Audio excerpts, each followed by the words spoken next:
Hi guys, and welcome to this video. Today I want to start different than usual and look at the bigger time frame for Bitcoin and the bigger cycles, because in the last video I got a nice question that I can show you.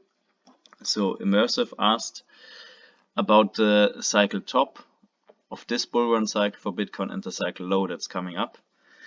And personally he thinks that it could be because of the institutional money that's coming in, that is new this time around, that we have a delayed cycle top, so not like usual in October, but in the beginning of next year, and then a more gradual downtrend. So I would say let's just look at the bigger macro cycles for Bitcoin, the 4-year cycles I can show you, and then we can talk about that. So it's a big chart, but it's really interesting because Bitcoin behaves really accurately to its cycles. So basically what you can see what happens is in cycle theory you always look at the lows. So the lows are the most important things, and the lows are most of the time really consistent. The tops don't have to be that consistent. But in Bitcoin's case, with this 4-year cycle, the last 3 major bull runs, we've seen that the lows are really accurate in terms of time frames and the tops as well so far. So what you can see here is I marked the bull run tops with the red arrows and the bull run lows with the green arrows. So that's the big cycles. And so for the cycles we go from low to low. And in Bitcoin's case that's always been 47 months. We are on a monthly time frame. So it's taken almost exactly 4 years from bear market low to the next low. Then again almost perfectly 4 years from this low to this low. And we can expect this to happen the same time so far. And for the tops it's also really similar. We got from this top to here 49 months, then 47 months, and probably also similar to this.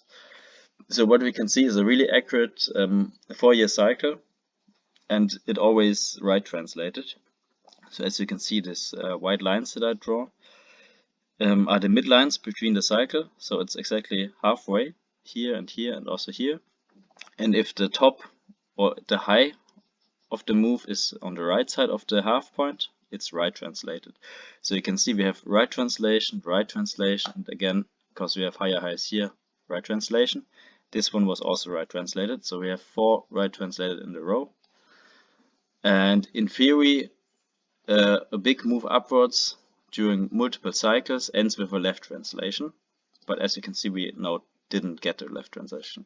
So if we think that the cycle continues to go as it went in the past, then the top should be in around October or November this year.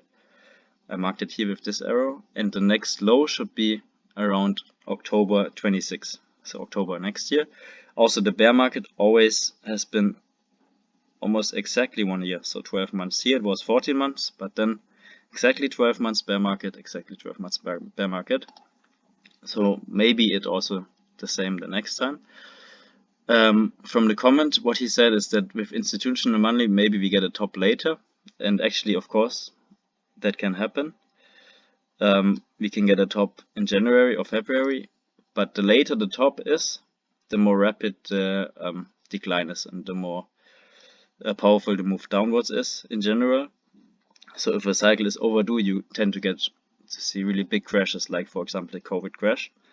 So of course it can happen that we get a longer cycle, but I would stick to the cycles that we've seen so far. And if something changes here, we still continue to go up, then I think it's smarter to see in the moment, okay, we have to adapt. It's maybe a bit longer or shorter, but in general the low time frames are fairly accurate.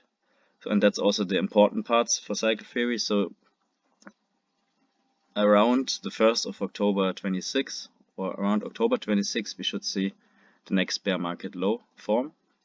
Also for the lows, something that's interesting that I found, so far we always tested the 786 with the bear markets. So from the lows to the highs, you draw a Fibonacci level, and we so far always tested it. So here we tested the 786, here we tested it, it's the yellow lines, and here also just tested it. So that's if we get a bull market top, then that's a good idea where we can expect a low. If it's continues like this, sorry, for the next cycle, because we only had right translated cycles, I wouldn't be surprised if we get a left translated cycle.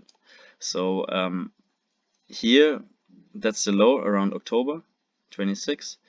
So it would not be surprising to see the next cycle after this low in 26 to left translate. So this is the midterm, and then we have a multi-year bear market with what we didn't see so far. We only had 1 year bear market so far in this higher time bull market for Bitcoin. I wouldn't be surprised if you see a really long, prolonged bear market in Bitcoin until the next cycle low. So that's the idea so far, basic idea that I have. And in terms of institutional money, yeah, of course it can go longer. I don't expect that we just go up forever. I think the cycle still hold. But if something changes, of course, we have to reassess in a moment. But so far I would stick with the things that are happening since the beginning of Bitcoin, and if it changes, we have to adapt and change the view. So if you want, you can also draw this chart yourself on the Bitcoin index. I have it, or just make a screenshot, because it's a really nice overview of how the cycles work, how the lengths are, and what you can generally expect if it goes the same as it went in the past. Of course, it doesn't have to be. So I hope that gives a nice explanation, a good picture of what we can expect maybe. And every video and every few weeks we can reassess this and look how it's going, and then if something changes we can adapt. Alright, so far to the big picture, macro outlook. So let's get into the normal charts. For Bitcoin, we've seen some strength. Here we had a daily close above the 786 of this, move down, which is generally a good sign, but the next day right back down. And also you need to remember this pattern, because Bitcoin really likes to do this. Also here, for example, a move up above resistance and then move down again. I think here again, so Bitcoin, and here also, Bitcoin really likes to do this. So in Bitcoin's case, it's oftentimes smart to see 2 daily closes, because it really likes to do this sort of double towers pattern, go up, then go straight back down where it came from. So that's what we've seen here also. These 2 white lines are the last highs, so also resistance line, and the upper yellow line is the 786 of the macro move. And it looks like with this move up now, if we close somewhere here or even above here, it looks great, and then we can expect that the cycle low is already in. It would be around the 5th of July, maybe a few days earlier, which is no problem. Then we have 57 days instead of 60, so it's in the range. But we could also, so of course if we close now above this 786 and hold above it, it would mean we can, it's a really high likelihood to get new all-time highs. But we don't have to just start a breakout here. We can also maybe get up here, get some liquidity from these highs, let me mark them, and then see a bit more consolidation around here, maybe get as low as here. So it wouldn't be surprising if we get a bit more of consolidation before the real breakout, because we've seen this in the past also, this bull run a bunch of times, where we got a bit drawn out accumulation. So for example here, quite a long time of consolidation also here. And yeah, we either break out and then, yeah, new all-time highs, or we could chop around a little bit more. But generally it looks good, and if we close above the 786 with 1 or 2 days, then it's really high likelihood that we get new all-time highs. So for Bitcoin dominance, we talked about it in the last video. It's important for altcoins to really see breakdowns and a move down in Bitcoin dominance. So far we just moved down to the next daily cycle low. What I really want to see for altcoins that you can monitor is breaking the resistance line and breaking the cycle low or if we get into the cycle low here and then up to break this cycle low. So if you can see this, that's great for alts. If we break above the 786, as we talked about in the last video, it's not good for alts. We maybe see big moves in Bitcoin, but not in altcoins, so keep that in mind, that the altcoin market depends on the Bitcoin dominance chart. XRP is looking great at the moment. We got some news that it applied as a bank in the USA, so fundamentally great news. And we have this long resistance line here, which we are trying to break out. Together with Bitcoin, I wouldn't be surprised if we get a retest of this resistance line. I can also put these two resistance away, then you see it a bit clearer. So wouldn't be surprising if we broke this resistance line, backtested it for the next few days, and then look for resumption to get new all-time highs. Same for XRP with this breakout. We might even go backtest the resistance line and then look for a move up. If you don't have any XRP positions, it might be an interesting area for a long trade. Targeting new all-time highs with a really short stop, maybe below this support line. So you have a really nice risk to reward ratio. I have big XRP positions, but if you don't own any XRP, maybe that's something interesting to have a look. Yeah, so CRV so far is holding above the 786 for the retracement, and we are close to the next cycle low. Maybe it's already in, depending of if Bitcoin pulls back or not. Maybe it's here already, or we see some more chop. But yeah, depending on Bitcoin and the Bitcoin dominance, we can hopefully find support, or as we talked about in the last video, the chart, the CRV Bitcoin chart, we might even go down into the monthly supply level for CRV Bitcoin. So far we're holding these monthly closes, this support. Maybe it's even enough and we hold the support and break out from here, or we dip down into this supply zone, and that would be interesting area to buy. But yeah, keep this chart in mind, and then we might get some nice buy opportunities for CRV. One thing that I found yesterday that's quite interesting is actually Litecoin. I haven't looked at it in a long time, but this chart and the structure reminds me a lot of XRP before the big breakout. So you see these two moves up and then slowly chopping up, compressing. And if you look at the XRP chart before the big breakout,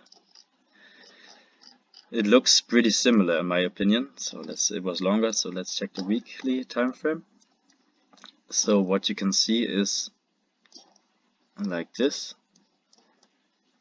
You get two big moves up and a lot of chop grinding upwards slowly before a big move up and breakout. And yeah, I think it looks pretty similar. So I'm interested. I monitor the situation. I'm interested in maybe starting some Litecoin positions as well. Yeah, looks interesting. So in the end, let's look at the stock market. We talked in the last video, I think last week or something, a few days ago, somewhere here, that since we broke the 786 with multiple daily closes, we can expect new all-time highs, and that's what we're seeing. So new all-time highs for the stock market. We can definitely now delete this fractal because it's not playing out anymore, and also the bear market thesis is not playing out since we broke above the 786 and are now looking for new all-time highs. So generally, sooner or later, of course, these gaps tend to fill, so you can mark them if you want on your chart, but so far it looks really, really strong. And yeah, looking for more upside. The next daily cycle low for the stock market is 21 of July, so maybe a bit more upside, backtest maybe this resistance, or backtest the all-time high. That's market. But yeah, stock market looking really strong. Not that much to say about it. In contrast, the VIX, of course, with the stock market going up, is going down. Currently sitting here on our support lines. As we talked about in the last video, I would hope to see it break down into this area to get some really nice VIX positions, and I think that would be a really nice trade for when the top or the blow of top is in, and then we get a sharp correction. Yeah, but so far moving down as expected. But yeah, we can see maybe if this resistance lines or the support lines hold and we get a move up, might coincide with this move into the daily cycle low. Last but not least, the precious metals, gold and silver, looks a lot like we now find the cycle low for gold and also for silver. We perfectly backtested this this resistance line now as a support line, as we talked about in the last video, that we might come back here, and it's a high likelihood now that we have a new cycle low and we can expect higher prices for gold, and same goes for silver. I actually want to show you the bigger time frame chart for silver because it looks really great. Like you see here, this huge move from 2011 to 2020 down.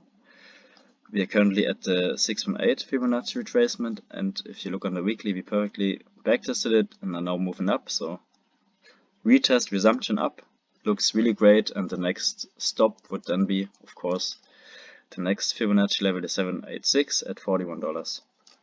And if you zoom even more out for silver, it has a, if it loads, sorry, it has a huge cup and handle actually, and this here is just the handle of a huge cup. So it had a $50 time frame, $50 already, I think 30 years ago or something. One moment, sorry. And if you look, let's check the monthly time frame.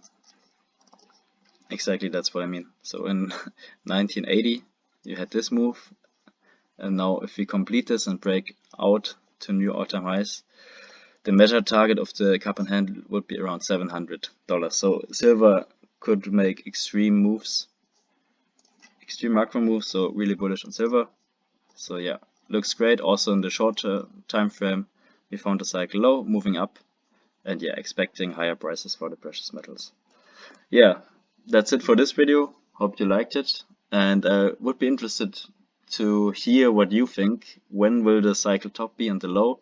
Will it change with the institutions? Will we don't see any more cycles? Will we just grind up from here? And what are your thoughts for the Bitcoin bull market targets, price targets? I would really be interested to hear your opinions about it. Alright, so I hope you have a great week and see you in the next video.